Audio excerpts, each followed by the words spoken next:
Swastiastu, salam sejahtera, salam Putri Cempa, putri yang cerdas, cantik, mandiri, proaktif, dan agamis.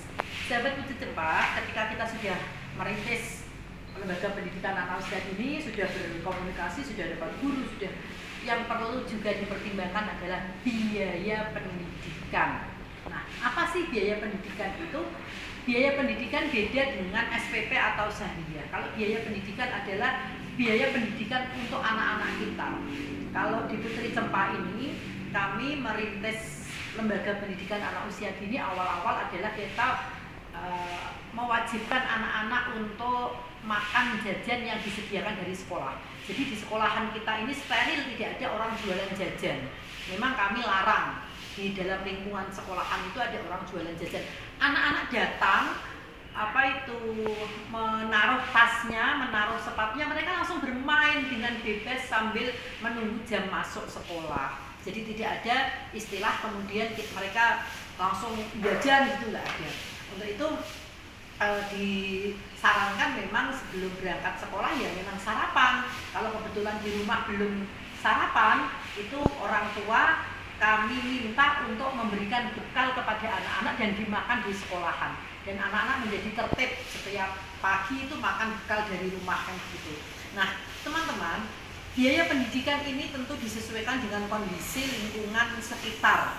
Siapa sih yang sekolah di tempat kita, background wali muridnya seperti apa, background orang tuanya seperti apa. Karena kita tidak bisa kemudian ketika lembaga pendidikan kita di desa yang terpencil, yang masyarakatnya mayoritas mata pencahariannya hanya buruh pabrik atau kemudian petani, kita mau matok biaya pendidikan yang luar biasa dan tidak disinkronkan dengan fasilitas yang kita sediakan. Kalau kita sekolah belum punya bangunan gedung, kemudian masih sambil jalan merintis sebuah bentuk lembaga pendidikan, tentu kita tidak bisa mematok biaya pendidikan yang mahal.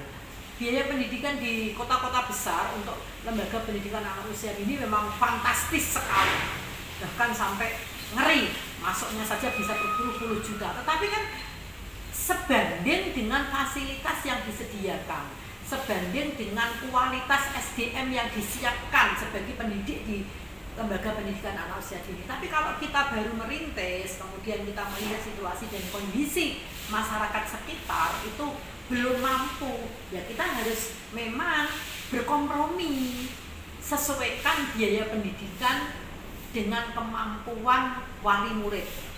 Jika perlu, apabila ada wali murid yang memang dianggap kurang mampu dan layak untuk disubsidi, berikan subsidi. Apabila ada anak yang berprestasi dan layak mendapatkan beasiswa, silahkan dikasih beasiswa. Karena awal mula mendirikan lembaga pendidikan anak usia dini ini bukan bisnis, nggak boleh kita membisniskan pendidikan sebetulnya. Walaupun di sana-sana semua orientasinya sudah bisnis, tapi kami berharap teman-teman yang merintis lembaga pendidikan anak usia dini itu jangan membisniskan pendidikan, nggak berkah nantinya. Cobalah diniati dengan keikhlasan, ketulusan, dan sangat rasional. Kalau memang jajan anak-anak per hari itu Rp2.000 cukup, ya sudah, 1 bulan misalnya 50.000 lah untuk jajannya anak-anak, dikali 1 tahun berapa, 50.000 kali 1 tahun 600.000, sudah cukup. Apalagi sekarang TK sudah punya bantuan operasional pendidikan, kita ada BOP sesuai dengan jumlah siswa kita, yaitu dimaksimalkan untuk menambah gizi, nutrisi untuk anak-anak, untuk mensejahterakan guru-gurunya itu dimaksimalkan. Dan apabila memang ada seseorang yang perlu kita tolong di lingkungan terdekat kita, misalnya ada anak yatim yang butuh untuk sekolah di tempat kita, kemudian mereka tidak mampu untuk masuk, bahkan membayar biaya pendaftaran saja mereka tidak mampu, kenapa kita tidak jemput bola? Datangi mereka, beri beasiswa, nggak apa-apa, yakinlah nanti ada keberkahan. Untuk itu teman-teman, biaya pendidikan dirumuskan dalam 1 tahun. Berapa sih buku-buku yang diperlukan dalam 1 tahun, berapa biaya makan atau jajan dalam 1 tahun, berapa biaya rekreasi, berapa biaya untuk peringatan hari-hari besar Islam, berapa biaya yang dibutuhkan untuk pendidikan anak-anak dalam 1 tahun dan bagaimana sistematika pembayaran.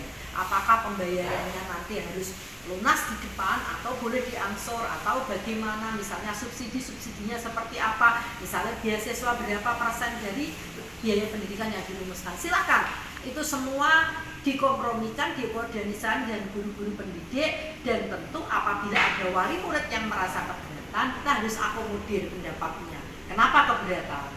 Bagaimana solusinya? Karena kita bukan membisniskan pendidikan.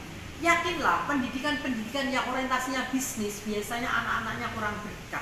Untuk itu, wali murid juga perlu melihat apakah memang betul di situ dengan biaya yang mahal itu anak-anakku bisa menjadi anak-anak yang soleh, bisa menjadi anak-anak yang solihah. Itu harus dilihat. Jangan hanya soal gengsi, jangan hanya soal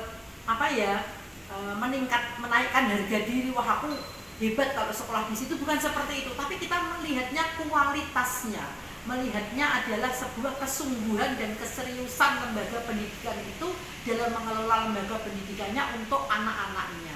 Untuk itu silahkan dirumuskan biaya pendidikan yang rasional, yang wajar dan proporsional. Salam bahagia, salam sejahtera, salam putri Jepang, cerdas, cantik, mandiri, proaktif dan agamis. Assalamualaikum warahmatullahi wabarakatuh.